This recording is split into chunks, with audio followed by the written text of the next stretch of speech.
સાંભળો, કાલે તમે ખમણની ચટણી વેચતા હતા, તમે કેટલી બધી બૂમો પાડી કે મને ચટણી આલો ચટણી આલો. તમે સાંભળ્યું? અને સીધા પેલા બાજુવાળા ભભીના ઘરમાં જઈને ચટણી આલી આયા ખમણની.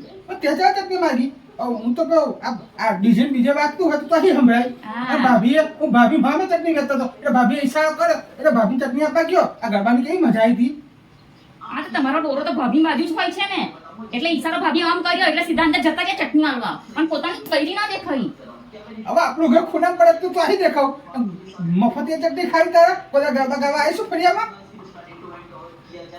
અરે ભાભી તો ઉભે ગરબા ગાવા આવે છે. હા એટલે ભાભી ઘરમાં જઈને ચટણી આલી આવ્યા નહીં. આજે હલવા ગયા ને નાસ્તો કે ચટણી, તો તમારી ઘેર આવીને ચટણી બનાવી દઈશ. ચમ તું તો ગરબા ગાવા નહીં આવતી તો તારું નાસ્તો લઈને ઘેર નહીં આવતો. નાસ્તો લઈને ઘેર આવો છો ને તે પોતે ડોંગાટી જાઉં છો, મને નહીં આવતા. હું તો હુઈ કઈ ખાઉં છું. ભૂખડી અરે જા હવે. અરે બેગી આખો દાર બે આ ગરબામાં બે માતાજીના ગરબામાં બે આ ચટણીમાં બે. હા તો બેમ કોઈનું ભણવું જોઈએ, બીજો કશો ધંધો નહીં તારા. વાહ હવે એક શબ્દ બી ઉપર છે ને વધારાનું ના બોલતા, નકર પછી છે ને આથી છે ને ગરબામાં જવાનું બંધ કરાવી દઈશ.